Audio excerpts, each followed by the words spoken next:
There's a specific date on the calendar that makes your stomach turn every time the year comes around. Maybe it's the day of an accident, the day of a funeral, the day you discovered a betrayal, or the exact moment you realized you had failed irreversibly.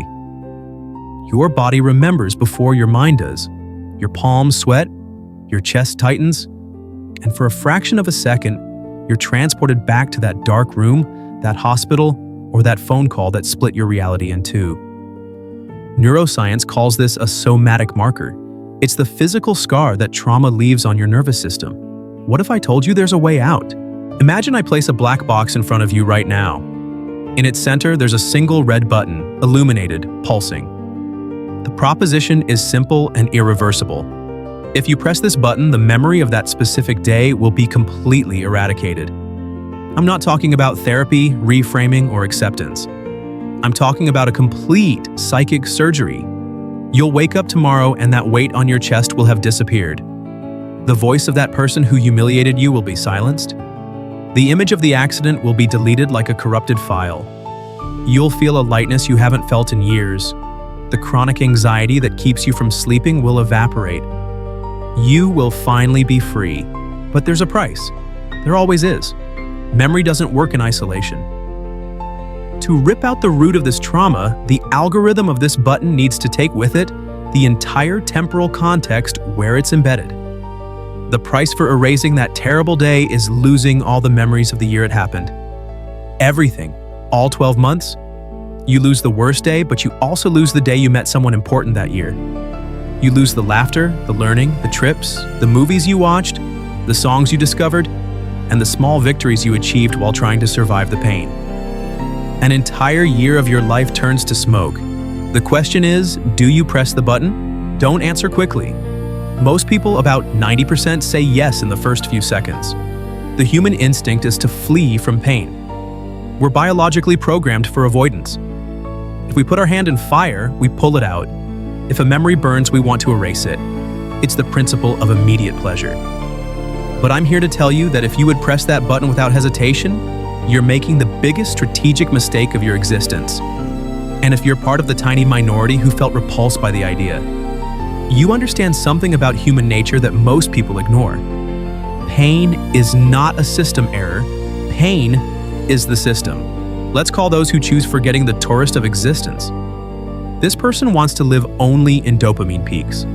They see life as a social media feed where only the pretty photos should remain and everything ugly or painful should be deleted. Sounds attractive, doesn't it?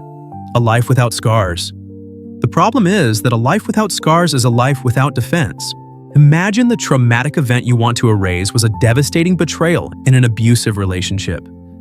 You suffered, cried, lost your footing. But in the following months, that pain taught you to identify manipulation patterns. You learned to set boundaries. You learned to read the body language of lies. You developed armor. Now imagine you press the button. The betrayal disappears. The pain disappears, but the learning disappears too. You go back to being the naive person you were before. And what happens to someone who has no memory of danger? They fall into it again. The person who erases trauma is condemned to repeat it. It's the cycle of eternal return. You'll find another abusive partner, suffer the same betrayal, feel the same pain, and want to erase it again. You become a lab rat running on a wheel, thinking you're making progress but trapped in a loop of ignorance. The human brain works through associative connections. What you call self is actually a complex tapestry of memories. When you rip out an entire year from this tapestry, you create cognitive dissonance. Imagine that in that horrible year, precisely because you were suffering, you became more empathetic to others' pain. You helped a friend going through something similar. You read books you never would have read if you were happy. You listened to music that touched your soul differently because you were broken. This version of you, deeper, more resilient, would cease to exist. By pressing the button, you regress. You become a previous version of yourself, less adapted. It's like uninstalling a critical software update that fixed security flaws. You become vulnerable to old viruses. But there's a group, that small percentage I mentioned at the beginning, that looks at the offer of forgetting with disdain. These people aren't masochists. They cry, feel the tightness in their chest, have nightmares. but they understand the concept of antifragility. Nassim Taleb describes the antifragile as that which improves with chaos, that strengthens with impact. Bone calcifies stronger where it was broken. Muscle grows only when fibers are torn by effort. The human mind follows the same law. If you decide to keep the memory of the worst day of your life, you're making a declaration of power. You're saying, "This happened, it almost destroyed me, but I'm bigger than this." You integrate the shadow. Carl Jung said that the tree cannot reach the sky if its roots don't reach hell. The year you want to erase was the year your roots grew. It was the year you discovered who was really on your side.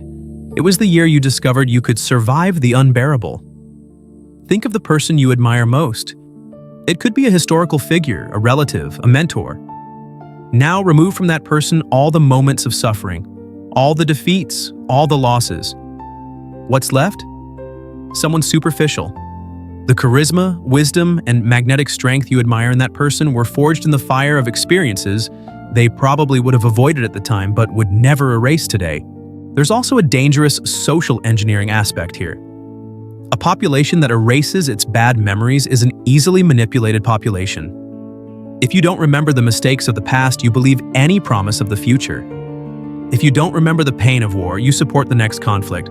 The memory of pain is the immune system of society and the individual. Erasing it induces a psychic AIDS. You lose the ability to fight lies. Let's be brutally honest. The temptation is real. Because memory isn't a static file, it's alive. Every time you remember the trauma, you recreate it. There's post-traumatic stress disorder, where memory isn't the past, it's an eternal present. In these clinical cases, forgetting would be a medical blessing. But I'm not talking about pathology. I'm talking about the common human condition. That shame that keeps you from sleeping. That rejection that makes you doubt your worth. If you erase the year you were fired, you erase the courage you had to change careers. If you erase the year you got sick, you erase the gratitude you feel today for simply breathing without pain. Contrast is necessary. Light only has meaning because we know darkness. Without winter, spring is just a temperature change, not a rebirth. You are the sum of your disasters as much as you are the sum of your victories.